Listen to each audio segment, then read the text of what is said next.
Thank you so much for joining the Cola Sue Fries show. I usually don't start that way. So hello. This is Sue Fries, and I'm so thankful to be with you today. And I'm going to be talking to you about a new book that I am writing, and I'm so excited. It would be book number 4.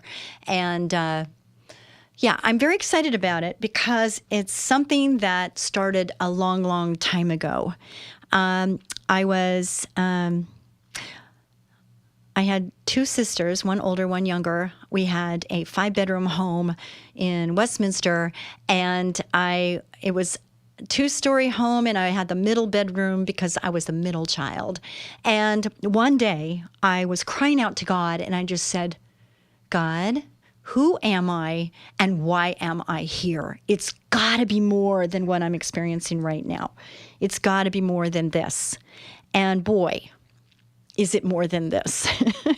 And so everything that happens is preparation for your next assignment. And I wasn't really a believer until about 11 years old. And at 11 years old, I wanted to go to camp. It was YMCA camp. And I was so excited about wanting to go. I don't even know how I heard about it, but I heard about it. And I went to my parents and I said, I really want to go. Well, the cost of it was so much that my parents couldn't afford to have me go, or they didn't want to spend the money or whatever. And so my mom says, okay, so you want to go? And I said, absolutely, I want to go. She said, okay, well, they said that if you sell XYZ number of candied covered peanuts, these cans of peanuts, that if you sold this many, you would earn enough money to be able to go on this camp. So that was such a good lesson for me on salesmanship, knocking on doors to my neighbors and saying, here's my story and here's what I'm needing, ask and you shall receive, right? I learned so many things, and it was a lesson that my mother allowed me to learn. And I think that lesson has helped me progress on having doors shut in my face, sometimes kindly, sometimes not so kindly, but you don't know if you don't ask. Seek and you shall find, knock, and the door shall be opened. Those are from the Bible, and they're from the Lord, and basically that's what I learned. I learned that ask and you shall receive. If you don't ask, you don't know. And I taught my children that also. So I go to camp, and what did I learn? I learned about God. Sorry, I've got some issues here.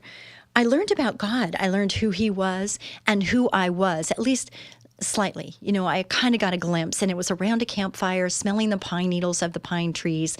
And every time I smell pine needles or campfire, it's a remembrance of that day.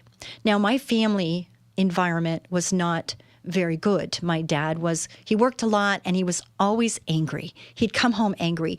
It's like eggshells. And he never said, I love you. Did anybody else relate to any of those types of scenarios?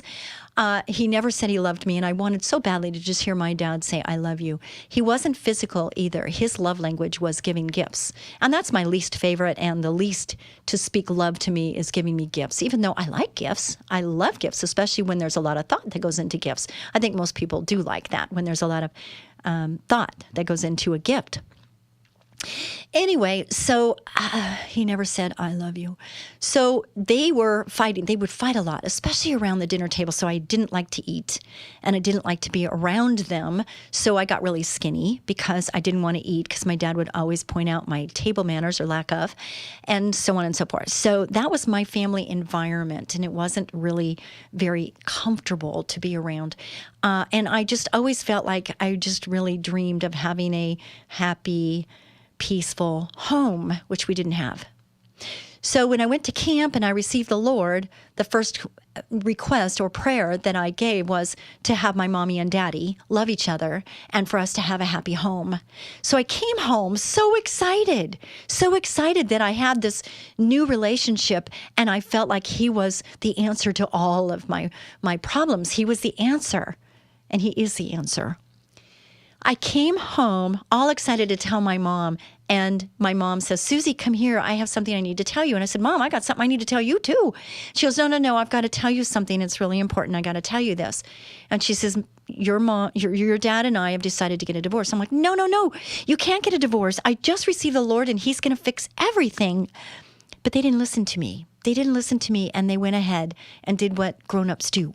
They do what they think is right. I get that. I didn't have a voice. I couldn't tell them not to. They didn't listen to me. And then later on in life, my mom got married to an alcoholic man, my stepfather, and I told her not to marry him. But again, I had no voice. I had no voice because I knew he wasn't a good man and it wasn't a good situation, but my mom didn't listen, and I felt like I didn't have a voice. Side note, years later, here I am on the radio, and an aha moment happened is that I now have a voice. God's given me this voice on the radio, and he must have thought about it, of course, because he doesn't just give privilege and blessings like this to everybody. Not everybody's on the radio. Maybe not everybody wants to be on the radio. In fact, it was not on my thought process at all to be on the radio, and I've been on over 15 years now. And I think the reason that is that I didn't feel I had a voice when I was young, but now I have a voice. It's very important that I use it for him. I need to use this voice to proclaim him and to let people know that he's real and that he's there for them too, like he was for me. He held me up when no one was there, and sometimes I felt alone when I knew later I realized he was there all the time, but I didn't realize it during the time. So fast forward now, Why Am I Here is the name and title of my new book. And I'm on chapter 8, so it's not completely finished yet, but I worked on it this last weekend, all weekend long, and I'm close to having it done. In fact, my goal is within 2 weeks, it will be done. And it's an amazing task because I'm being able to share intimate moments that I have and that I've had, and, to be willing to give the answer to why someone believes in the Lord. And all I know from my point of view for you listeners out there is all I can say is I know beyond a shadow of a doubt that our Heavenly Father is real, and I know it firsthand. I know it because I've heard his voice. I've felt his presence. When I'm in church or even when I'm anywhere and I get emotional, I get like really emotional. That's the Holy Spirit working in me.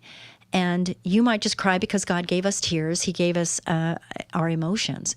And our emotions are like fuel gauges. It kind of lets us know where we are in our thinking, in our belief system, and just where we are in life. You're listening to the Sue Fries Show. Sue Fries, spelled like fries, one word.com. I tell you that because I want you to go to my website. I want you to experience what I have there for you. God put these things on my mind and in my heart.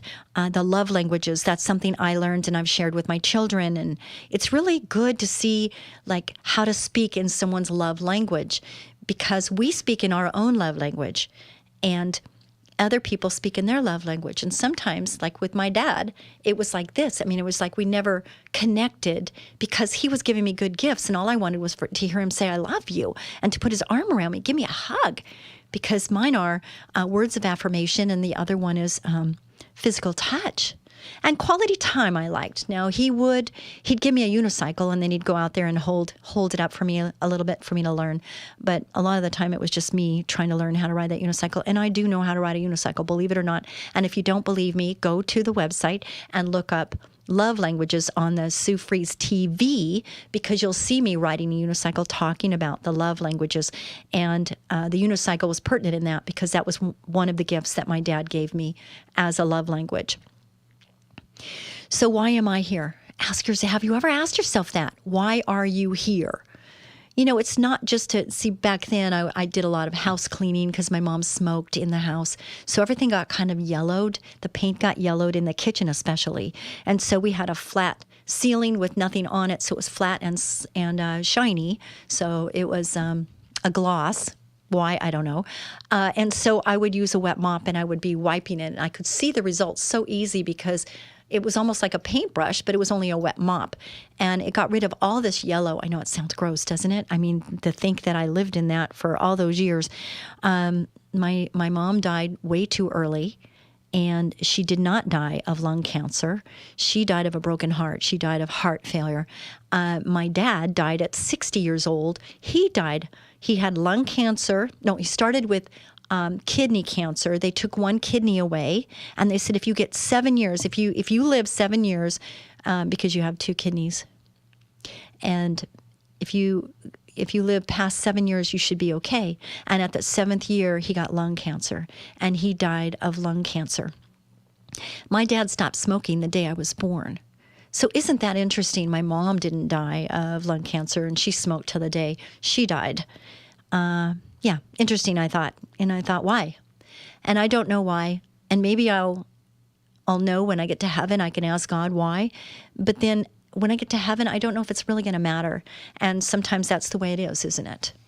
So why are you here? Do you know why you're here? My table of contents, I came up with my chapters, and the first one is, why am I here? And the second one is, things happen, because they do happen. And the question is, or the belief system that we have is, why do things happen? And how do we look at those things that happen? Now, I look at how things happen because I'm thinking there's a lesson to be learned. I almost called the Sue Free Show Life Lessons instead of the Sue Free Show. I almost called it Life Lessons because it's what we take away, our takeaways from the things we go through, how we look at things. It creates a belief system in us. And when we get that belief system, anything that happens from that day forward connects to our belief system. It either confirms our belief system or makes us question or challenge what we believed to begin with. And sometimes our belief systems that actually strengthened us to get through our childhood years actually aren't serving us well now. Can you think of anything right now where, back then this worked? For instance, a child, when they have a tantrum, that might work when they're a child. But when they grow up, those tantrums don't work anymore. It's like they have to come up with another way to express their emotion. Some people, they get hurt and then they show anger. And the anger doesn't really help because it's pushing people away when really that's not what I don't think anybody really wants to do. It's a defense mechanism, of course. But when we get angry, we're pushing people away, but yet really we're trying to say, I'm hurting, you hurt me by what you said.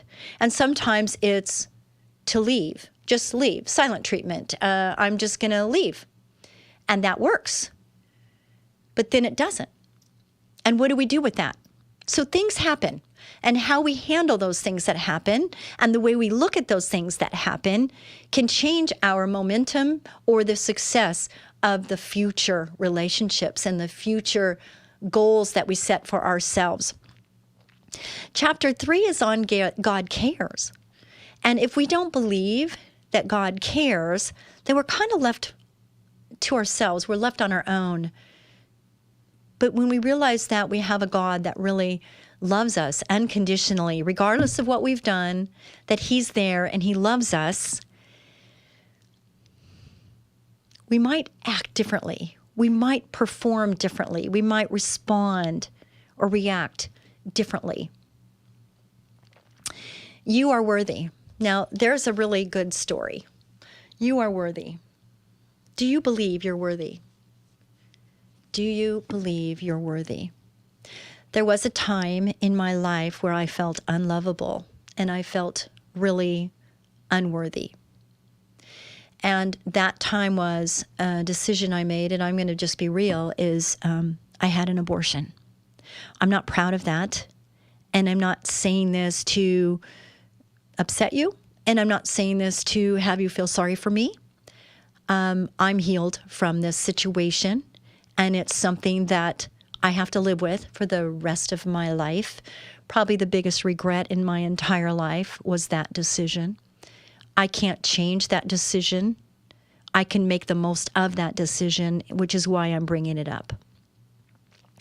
During that time, I felt it was a head decision. I had no idea the effects of my heart. I had no idea that because of that decision of murdering another human being, do not murder is one of the 10 commandments. And a lot of people can say that's one that they didn't do. I can't. So I have to live with that for the rest of my life. I went through a time of feeling unworthy, because how could I be worthy doing something as bad as that? How could I be worthy of love when I didn't love in that situation? So I have to live with that, but now I'm living with it with the understanding that if I can help other people not have to suffer in their emotions and not have to regret that decision, then I would want to speak up.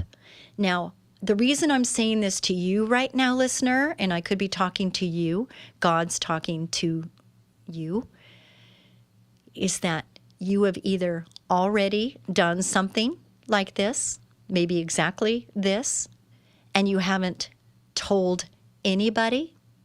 God knows. Just know God knows. And he knows the pain that you are holding inside. And it is destroying your insides, even if you don't want to admit it or even acknowledge it. That secret can prevent you from your future joy in the world and in this life. And this is not a dress rehearsal. I tell people this all the time. They just think they've got all the time in the world, but nobody has a promise of tomorrow. So what I'm saying to you, listener, is that if you have done this, if you are holding on to this secret, it is time now, my friend, to let the secret out. Be careful who you share it with. Make sure it's a safe place. Make sure it's a comfort zone for you.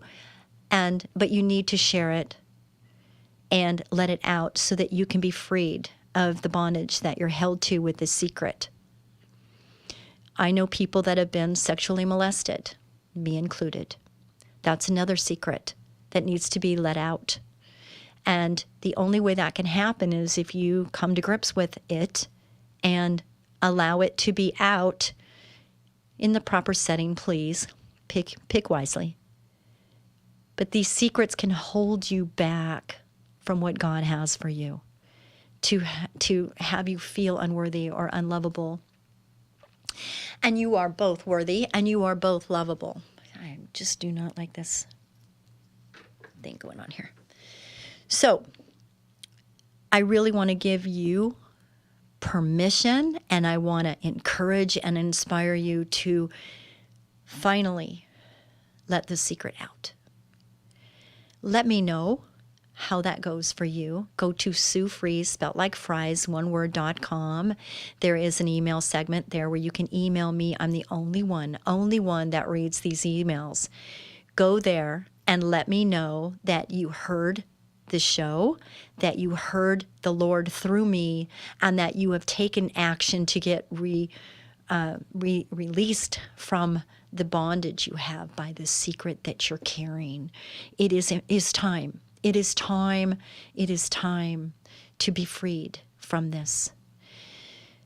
This is also part of this book, is I am letting people know things that have happened with me so that my journey of being freed from these things and understanding the forgiveness that happens by me forgiving those that have trespassed against me and me forgiving me for making bad choices in my life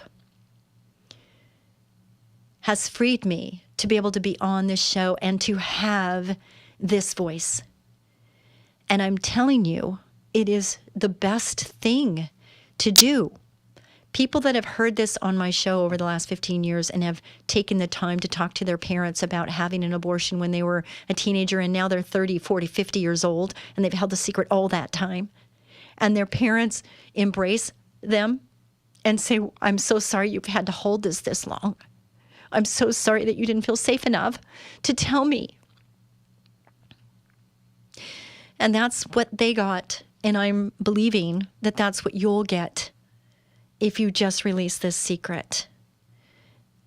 And sooner is better than later because we don't have any guarantees in this world. And if you have someone that you need to forgive, don't put it off. Don't put off forgiving because they're not getting hurt by it. You are. You can't move forward. You can't be released. You can't love completely. You can't be complete if you've got this part of your heart that hurts, even though you try to surround it with numbness or you just kind of pretend it's not there. It's there and it comes out when you don't expect it to. And it keeps that belief system that you have going when it needs to let go. It needs to let go of that belief system and put in a new record. Oh my goodness. Go to Sue Fries, spelled like fries, one word, and go to the I ams. The I ams is who God says you are.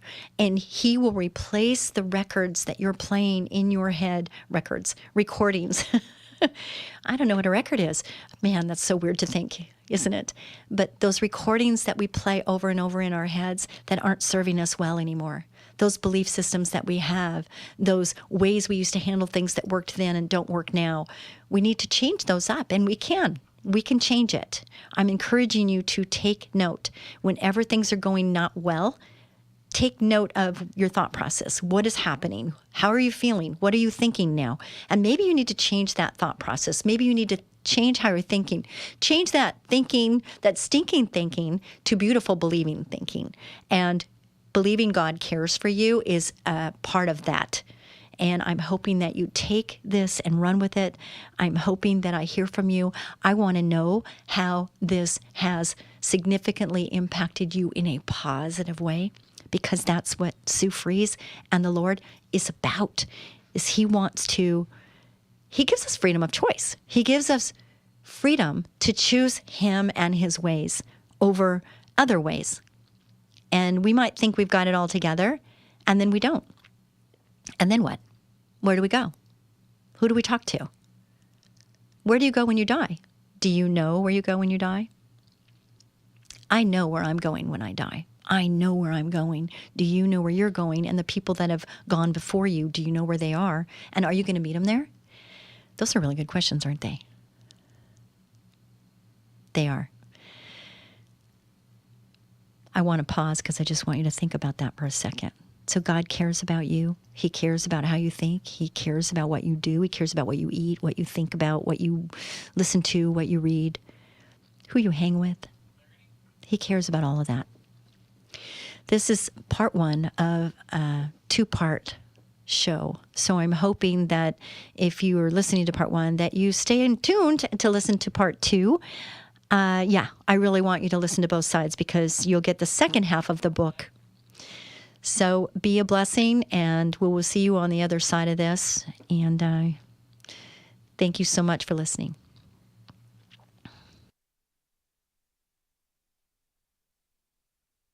When I was 2 years old, I had a life-threatening asthma attack. And as a mom, I was worried. It was a big reason for pioneering our eco-friendly pest and termite treatments. With our dynamic selection of non-chemical and alternative treatments, we achieve effective results that fit the concerns for the health of your families, children, pets, and the environment. From San Diego to San Luis Obispo, when you have a pest problem, call today.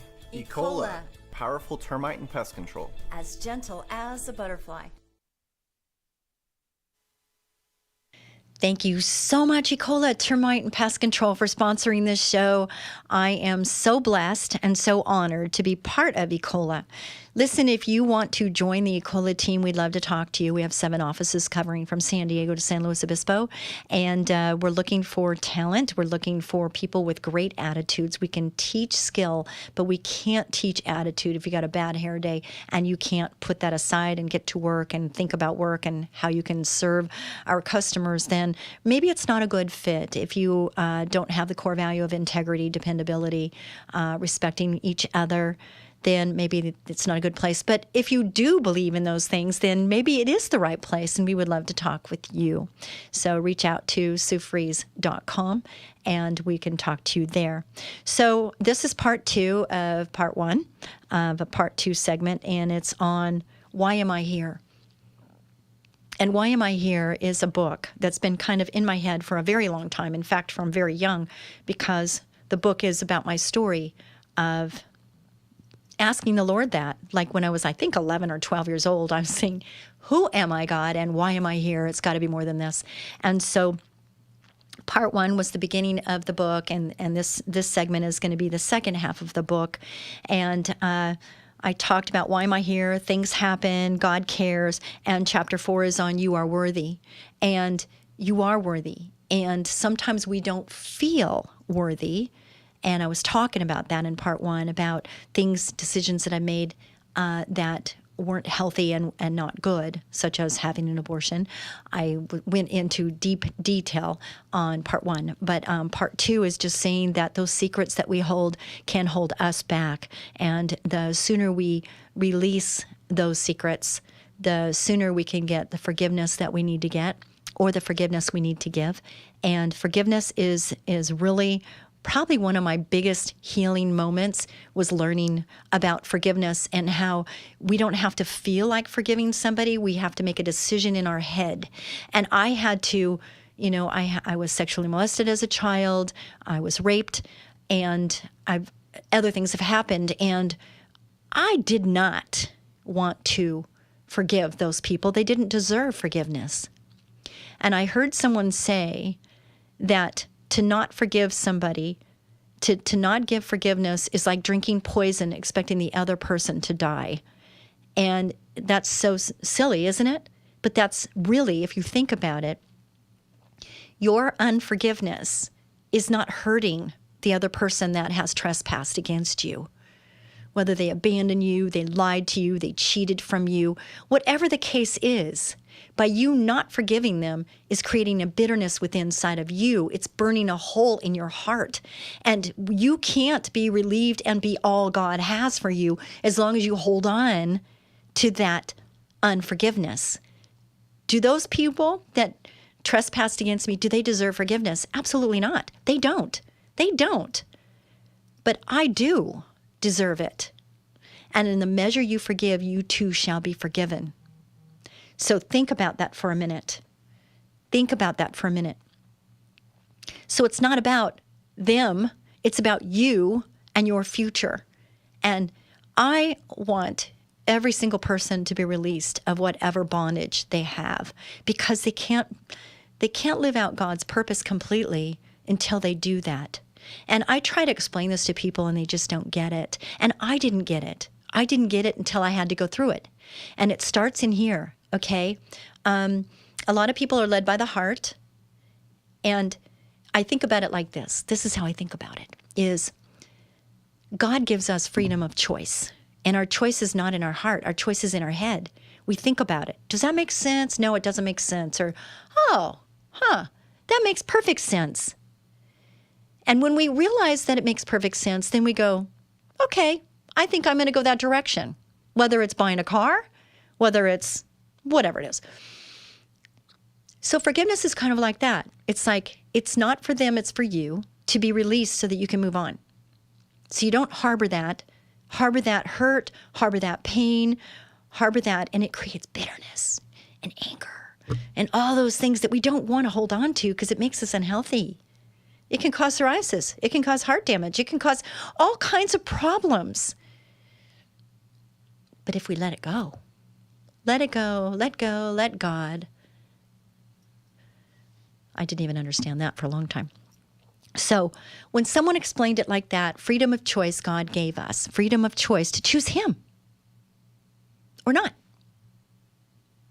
It's a head. We choose in our head that we're going to go this direction. And you choose, and then your body follows.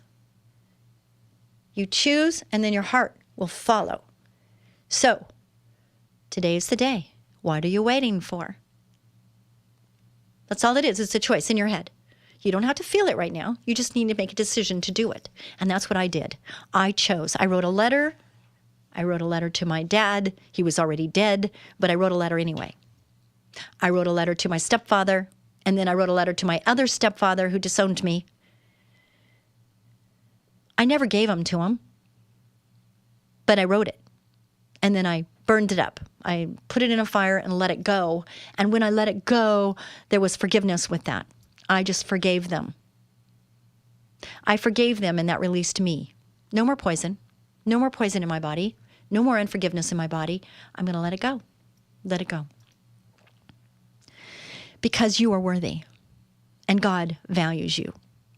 And that's why he gives you freedom of choice, because he wants you to choose him over all of the other things.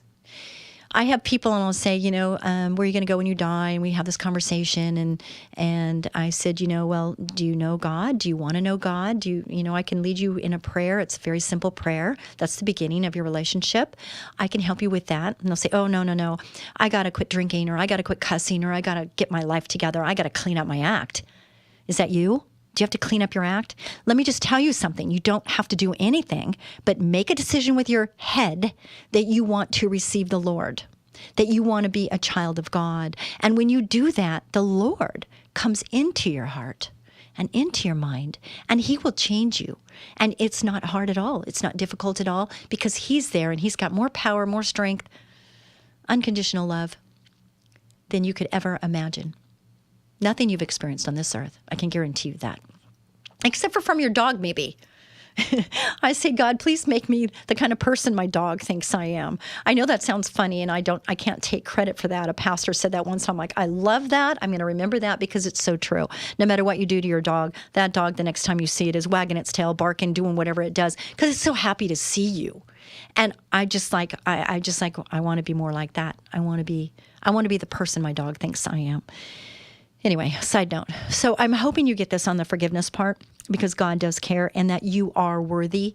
And I'm talking about a book that I'm on chapter 8 now of writing, and it took me a long time, because of all my experiences up to this point has led to this book. And I'm really proud of this book. It's book number 4, and it's just so led by the Lord that if you want a copy of this book, it's going to be done in about 2 weeks. I've never been so excited. And it has so much depth and so much of God in it that anybody that contacts me by SueFries.com, Sue Fries, spelled like fries, one word.com. You hear this show, it's the only time I'm offering this. You hear this show and you want a copy, I will send you a copy for free. I will autograph it if you want. But if you let me know you want a copy of this book, I want to get it to you. I'm going to pay shipping. I'll pay for the book. I just want you to have a copy of it. And I'm hoping you share the show with other people, because I really want to get the message out. I don't know if you're watching live. I'm live on Tuesdays at noon on Facebook and YouTube. You can go to YouTube and watch old previous shows.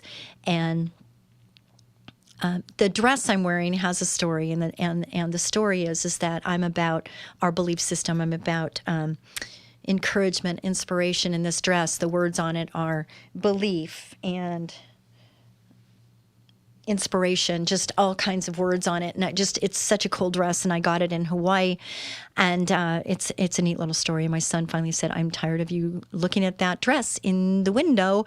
Go buy it. Just Mom, go buy it. And I did. And I'm so thankful I did, because it's a dress I wear when I really want to get the God message out.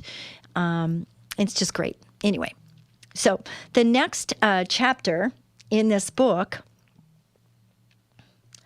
is your mess is a message.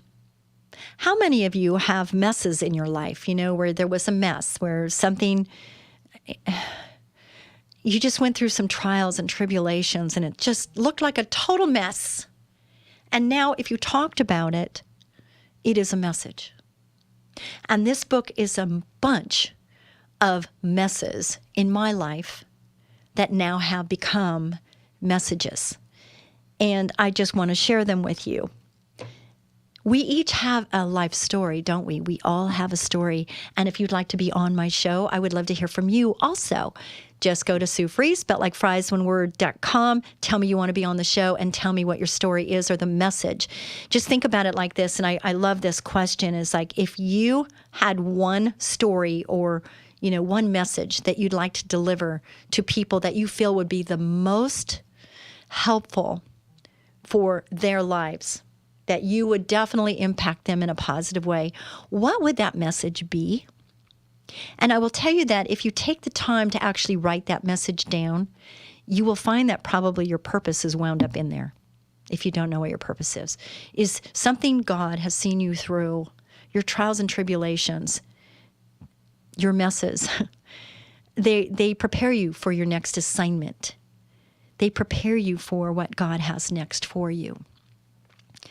Our belief system helps us with that. Our choices help us with that. Maybe our choices got us in the mess. That's happened to me. I understand that. And then chapter 6, which I already went through a lot of, is forgiveness. I spent a lot of time on forgiveness because forgiveness is so much of where I got the healing I needed from those people that had hurt me, but also choices that I had made that I felt that I just didn't even deserve to be loved. I didn't deserve to be loved because I was unlovable. God does not say that about us. He says that we're an ambassador to Christ, the I ams. I am an ambassador to Christ. I am loved.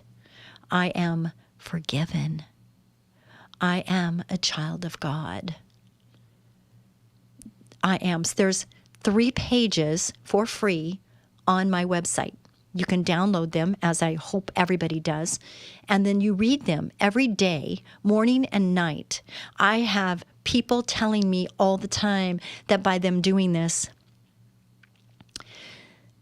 that you will be restored by the renewing of your mind. You will be renewed by you will be restored by the renewing of your mind. You will be transformed by the renewing of your mind. What does that mean? It means those words that you speak out loud with your voice, your soul, your brain, your heart. Here's your voice more than anybody else's voice. So by you speaking out loud these words, and your everything hears it, it gets inside there and it changes recordings of what you used to be saying about yourself. When I hear people say, oh my gosh, I'm so stupid. No, you're not. You're smart. Realize that God created you in his image, and he is a loving God. You're a very loving person, but you might be filled with hurt. You might be filled with anger, and you might be pushing people away because you just don't understand how to let people in. You've guarded yourself so much because you don't want to get hurt that you won't let people just get inside. You won't let people in. And the problem with that, I was there. One counselor said, you're like a porcupine. And I went, what? And he says, yeah, porcupines, how they work is they put their needles down when they're comfortable and feel safe. But the minute they feel that they're in danger, whew, and I was doing that. I was doing that with my entire family because it was too scary. So I would porcupine. I'd put those spikes up and boy, no getting to me. I protected me so much. And then it got to where that didn't help me anymore. That got to the point where it just wasn't helpful. And so then I had to be vulnerable. I had to be vulnerable. Now, that's not easy for me either. And I have to know that my environment is safe in order for me to be vulnerable. And I call it my pink time because I don't wear a lot of pink, and I don't think pink. But pink is feminine. And I think that showing that side is a vulnerable side. And it's difficult sometimes for women to be vulnerable, but it's also difficult for men to be vulnerable. And men don't cry, real men don't cry. Yes, they do. And it's very attractive. I wouldn't want a man crying all the time, but it's attractive to have a sensitive man. I think it's really good if a man can get in touch with that side. Men, if you're listening and you have trouble with that, allow it in a little bit. It could do you good. It could do you well. So then chapter 7 is about the butterfly journey. Does anybody know about the butterfly journey? I'm going to read a little bit of this because I had to look it up And I always start every chapter with a scripture, and I'm going to leave that for later. The transformation of a butterfly has always fascinated me. The caterpillar doesn't just grow wings, it completely changes form in the cocoon. But here's the thing, the cocoon is dark, tight, and uncomfortable. The cocoon stage is when transformation takes place. Old things are broken down to make way for new. That's kind of important, isn't it? And think about that in your life. The struggle to emerge is what strengthens the butterfly's wings, preparing it for the life it was meant to live. Isn't that our lives? Where are you in your process? Without the struggle, the butterfly could not fly. This story often reminds us that hard seasons and struggles can have purpose. They can strengthen us and prepare us for the life we're meant to live, one we might not even be able to imagine yet. Sometimes our seasons of waiting feel the same way. You may feel stuck, isolated, or like nothing is happening. But inside that cocoon, God is working. Isn't that so, so good? I love that. I'm going to keep going with this chapter. When you finally emerge, you're not just a better version of your old self. You are a completely new creation in Christ. Your past no longer defines you. Your future is full of possibilities. The struggle to break free from the cocoon is necessary. Without it, the butterfly's wings wouldn't be strong enough to fly. The same is true for us. Your current struggle is preparing you for the places God is about to take you. Don't despise the process. It's making you into something beautiful. Isn't that beautiful? I just like, so nice. Rebirth. A new beginning in Christ. Imagine standing at the edge of a new day, your past mistakes fading like shadows in the sunrise. That's the promise of rebirth. A second chance woven into the heart of God's love. John 3:3 says, no one can see the kingdom of God unless they are born again. Rebirth, redemption, restoration, these are all rewords. God offers not just a second chance, but a transformed life. His mercy rewrites your story and a clear promise of hope. God's grace makes all things new. Oh my gosh, I love this book. I'm so excited. I mean, I just read that and it just did something for me. It just helped me. Oh, so good. And then the last chapter is lovable, being lovable. And when you go through this process of all the things that are mentioned here, you become more lovable. You become a person who's looking for the win-win, a person who's having love drive any decision, any conversation, any relational conflict. If love is the goal, God says, love thy God with all your heart, soul, mind, and body. And then he says, love thy neighbor as thyself. And we're supposed to love ourselves. Now, some of us still beat ourselves up over things that we did a long time ago. Those things are old, they're gone. There's a new time, a time like today. And this is the start of a new beginning for you. And when you are having a new beginning, the possibilities are endless, aren't they? Don't let anything hold you back. Step into it. Completely step into it. Step into the purpose that God created you for. And as you do that, I would say that think about it a little bit, but don't get stuck in the thinking process. Don't get stuck in thinking about it, because I have a lot of friends that think about it and think about it and think about it, and they think about it so long that they don't do it. And my sister reminded me that, Sue, you just jump in. You jump in and you do it. And sometimes it could be a mistake. It could be the wrong step. But then you pivot and you make it work. And you do it as you learn as you go. And I thought, gosh, she's right. That's what I do. I can tell you a story. It's a funny story. I'm going to tell you. I don't know how much time I have, but I'm going to try. I decided that I wanted to have chickens. I wanted to have hens because I wanted to have my own eggs. And I just thought, my life's not busy enough, so let's just put on another whole dimension of responsibilities.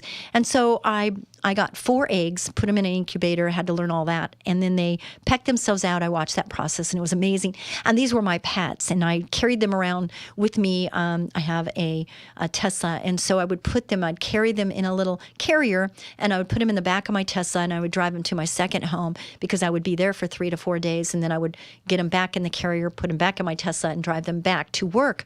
And I have a chicken coop at my work. And I have a backyard at my house. So I would go back and forth. And this was for 5 to 6 months until they were old enough to be able to be in one place and I could get them what they needed in my one place.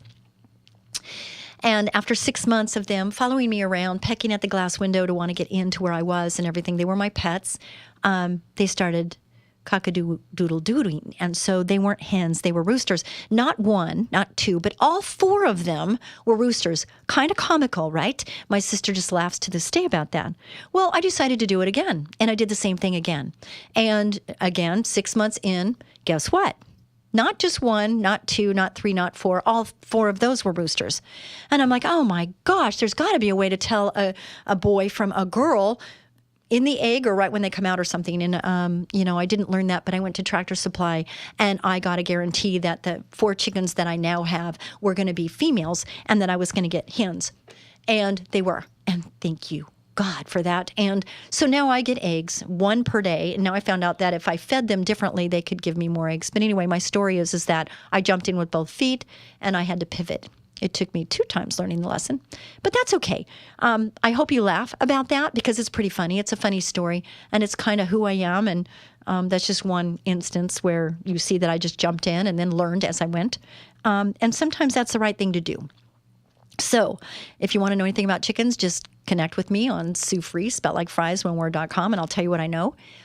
I'm still learning, and you could learn right along with me, and it's kind of fun to have those fresh eggs, and you know exactly what they ate, and you know what you're eating, and I think that's really a healthy thing. If you know anything about goats, that's my next endeavor.